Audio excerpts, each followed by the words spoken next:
Auzubillahiminash-shaytanir-rajim. Bismillahir-rahmanir-rahim. Dear students, I hope you are all well about your health and iman. I am Professor Dr. Mirza Muhammad Akmal Nadeem, your computer teacher. Dear students, साइबरस्फीयर इन्फोबाइट के platform से हम लोग सी language को discuss कर रहे हैं। See basically हमारी एक ऐसी हाई लेवल लैंग्वेज है जो कि हर आने वाली अब जो हमारी हाई लेवल लैंग्वेज है उसकी बेसिक्स है। जिस तरह हमने सी लैंग्वेज की हिस्ट्री के अंदर पढ़ा था कि ये बी लैंग्वेज से ड्राइव की गई थी, उसके बाद सी प्लस और सी हैश बनी है। इसी तरह अब जितनी भी हाई लेवल लैंग्वेजेस डिजाइन हो रही है, जितने भी डेवलपर डिजाइन कर रहे हैं, वो एक्चुअल में वो टर्मिनोलॉजीज, वो जो इसके अंदर टर्म्स यूज होती हैं या इसकी जो लाइब्रेरी फंक्शंस यूज होते हैं, उन्हीं को जो है वो बेसिकली इस्तेमाल कर रहे हैं। नई से नई जो है वो नई टेक्नोलॉजी के साथ, नई प्रोग्रामिंग के अंदर, नई प्रोग्रामिंग टेक्निक्स के अंदर जो नई लैंग्वेजेस आ रही हैं, जैसे पाइथन होगी, विजुअल बेसिक होगी एंड मैनी मोर। इन सब के अंदर क्यों? क्योंकि ये ऐसी बेसिक्स हैं जो कि हमारे लिए फिक्स है और ऐसी लाइब्रेरी बन चुकी है जो हमारे माइंड में फिट हो सकती है, आसानी से बहुत इजीली हमें समझ आ सकती है, क्योंकि डेनिस रिची ने इसको डिजाइन ही ऐसे किया था। ठीक है, तो हम लोग जो है वो अगर इन चीजों को अच्छी तरह से समझ लेंगे तो इन फ्यूचर हमें कोई मसला नहीं होगा कि हम कोई भी अगर और कोई लैंग्वेज सीखना चाहें, चाहे वो हमारा मैट्रिकुलेशन लेवल से अब इंटर में चले जाएं या फिर हम लोग जो है वो ग्रेजुएशन लेवल, सॉफ्टवेयर इंजीनियरिंग या मास्टर लेवल पे चले जाएं, आपको किसी लेवल पे भी कोई मसला नहीं होगा, चाहे आप बीएस सीएस के स्टूडेंट्स हैं या आईटी के स्टूडेंट हैं। ठीक है, तो हम लोग बेटा जो आज टॉपिक डिस्कस करने जा रहे हैं वो हमारा है floating point data and its types. Floating point data होता क्या और उसकी कैटेगरीज या उसकी टाइप्स है, उसको हम डिस्कस करेंगे। लास्ट वीडियो के अंदर जो है वो हमने इंटीजर डाटा को डिस्कस किया। आज हम फ्लोट को डिस्कस कर रहे हैं। क्या फर्क है इनके अंदर? इंटीजर था कि वो वैल्यू जिसके अंदर डेसिमल पॉइंट नहीं होता, और फ्लोटिंग पॉइंट क्या होता है? वो वैल्यू जिसके अंदर डेसिमल पॉइंट होता है, यानी a number with a floating point. ठीक है, ऐसा डेसिमल नंबर जो है वो जिसके अंदर पॉइंट आता हो वो हमारा क्या होता है? फ्लोटिंग पॉइंट नंबर होता है। ठीक है, जस्ट लाइक इसकी हम लोग जो डेफिनेशन करते हैं, floating point data is a numeric value, ये एक ऐसी न्यूमेरिक वैल्यू होती है with decimal point of fraction, जिसके अंदर जो है वो क्या होता है? डेसिमल पॉइंट होता है, या वो फ्रैक्शनल फॉर्म के अंदर, यानी 1/2 और 3/2 एंड समथिंग इस तरह, या फिर 32 और something. It includes, it is also called the real data type. इसको रियल डाटा टाइप भी कहते हैं, और आप लोग मैथ के अंदर अच्छी तरह से जानते हैं कि रियल डाटा टाइप क्या होती है, जिसके अंदर पॉइंट शामिल होता है। ठीक है, और it includes both positive and negative values. इसके अंदर भी इंटीजर की तरह पॉजिटिव और नेगेटिव वैल्यूज दोनों ही शामिल होती हैं। लाइक एग्जाम्पलीफाई इसको करते हैं। हमारे पास एक नंबर है -308.3, it's mean that's a floating point number, और यहां पे मैं लिखता हूं 5.8, it is also a floating point number, क्योंकि ये पॉजिटिव और नेगेटिव दोनों है। इसके अंदर भी इंटीजर की तरह वही शर्त है कि जो नेगेटिव नंबर्स होंगे उनके साथ माइनस का सिंबल लाजमी है, और पॉजिटिव जो है वो उसके साथ हम लगाएं सिंबल या ना लगाएं, फिर भी वो हमारे पॉजिटिव नंबर्स ही होते हैं। हमारे ये दोनों रियल नंबर्स भी हैं, यानी फ्लोटिंग पॉइंट और रियल नंबर एक ही चीज है कि नेगेटिव और पॉजिटिव वैल्यू छोटी बड़ी जितनी मर्जी बड़ी लिख लें। लाइक मैं वैल्यू एक लिख रहा हूं -38567.834592, बहुत बड़ी वैल्यू है, ये कवर करेगा फ्लोटिंग पॉइंट। बट इस चीज यहां एक चीज जो है वो माइंड में रखने वाली है कि जिस तरह हमने इंटीजर में टाइप्स पढ़ी थी, कैटेगरीज पढ़ी थी, इसके अंदर भी कैटेगरीज हैं। क्यों कैटेगरीज हैं? क्योंकि अगर हम छोटे नंबर्स को जाहिर करना चाहेंगे उसके लिए अलग से हम लोग टाइप यूज करेंगे, और अगर हम लोग बड़े नंबर्स को यूज करना चाहेंगे तो अलग से। उसकी वजह क्या होती है? एक तो हमने देखना है कि मेमोरी कितनी लेता है। जैसे मैंने एग्जांपलीफाई किया था कि जब आप कोई शॉपिंग स्टोर से कुछ चीज लेने जाते हैं तो आप देखते हैं आपके पॉकेट में पैसा कैसा है, कितना है, और उसके बाद आप जो वैरायटी खरीदना चाहते हैं क्या वो अवेलेबल है कि नहीं, तो दोनों चीजों को मद्देनजर रखते हुए फिर ही शॉपिंग करते हैं।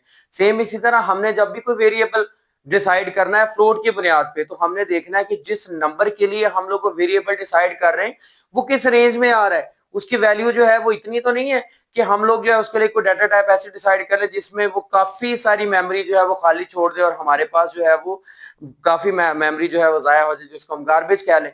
ठीक है, तो हमने वो डाटा टाइप इसके अंदर उसकी कैटेगरी डिसाइड करनी है जो उसके रेंज के अंदर, यानी कि नंबर ऑफ डिजिट्स, यानी कहां से कहां तक उसकी रेंज है, और दूसरी चीज कौन सी, कितने बाइट्स मेमोरी लेता है। ठीक है, अब हम इसकी कैटेगरीज डिस्कस करते हैं। सबसे पहले ये फ्लोट टाइप है, simple is that, simple float data type है। उसके बाद दूसरी हमारे पास आ जाती है डबल, और तीसरी हमारे पास आ जाती है लॉन्ग डबल डाटा टाइप। ठीक है, इसको कैटेगराइज करते हैं। फ्लोट डाटा टाइप हमारे पास जो है वो उसका मेमोरी साइज है 4।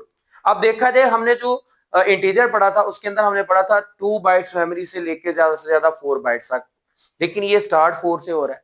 उसकी वजह ये है कि एक तो रियल वैल्यूज हमारी बहुत बड़ी वैल्यू होती है, उनके अंदर हमें प्रिसीजन यानी एक्यूरेसी बहुत चाहिए होती है। और दूसरी बात, डेसिमल पॉइंट जब आ जाता है तो मेमोरी डिवाइड हो जाती है, डेसिमल पॉइंट से पहले अलग मेमोरी लेती है, डेसिमल पॉइंट के बाद अलग लेती है। इसका मतलब है कि 4 बाइट्स 2 बाइट्स पॉइंट से पहले लेगी, 2 बाइट्स जो है वो पॉइंट के बाद ले लेगी। इसका मतलब है कि हम कह सकते हैं कि इसकी जो रेंज और डिस्क्रिप्शन है वो बहुत ज्यादा है। इस वजह से ये 4 बाइट्स मेमोरी लेती है, और जो फ्लोट सिंपल है उसकी रेंज है 3.4 क्रॉस 10⁻³ से लेके 3.4 क्रॉस 10⁻38। साइंटिफिक नोटेशन में लिखा हुआ, इसको आप जो है वो जो राउंड ऑफ करेंगे या फिर इसको कैलकुलेट करेंगे तो आपके पास बहुत बड़ी वैल्यू आएगी, रियल वैल्यू। तो नेगेटिव और पॉजिटिव दोनों में 4 बाइट मेमोरी के साथ सिंपल फ्लोट यूज करेगी। उसके बाद डबल, इसका डबल हो गया, मतलब कि सिंपल फ्लोट का डबल हो गया, और ये 4 के बजाय कितने बाइट्स मेमोरी लेगी, 8 बाइट्स मेमोरी लेगी। क्यों? क्योंकि इसके अंदर नंबर भी बहुत ज्यादा इंक्रीज हो गया, और नंबर देखिए इंक्रीज हुए 1.7 क्रॉस 10⁻³ से लेके 1.7 क्रॉस 10⁻+308। बहुत बड़ी वैल्यू, अगर इसको कैलकुलेट करेंगे दैट्स टू मच।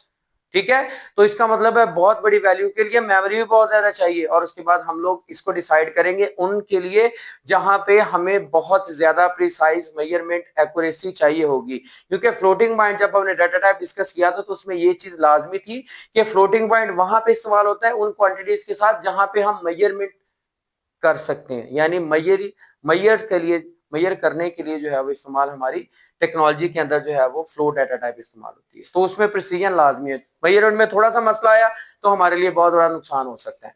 उसके बाद बेटा हमारी आ जाती है इसके अंदर long double, long and double, और इसके अंदर क्या आ जाता है डबल, यानी और इसके एक्सटेंशन हो गई है 10 बाइट्स मेमोरी। सबसे ज्यादा मेमोरी ये ले रही है, 10 बाइट मेमोरी ले रही है। और उसके बाद इसकी रेंज देखिए 1.7 cross 10⁻⁻⁴932 to 1.7 cross 10⁻⁴932 million trillion, इससे भी बढ़ के हो सकती है जब आप इसको कैलकुलेट करेंगे। तो ये वैल्यूज जो है इतनी बड़ी हैं कि इसके अंदर हम precise to precise most precise value जो है अगर हम लेना चाहेंगे तो वहां पे हम लोग long double data type decide करेंगे।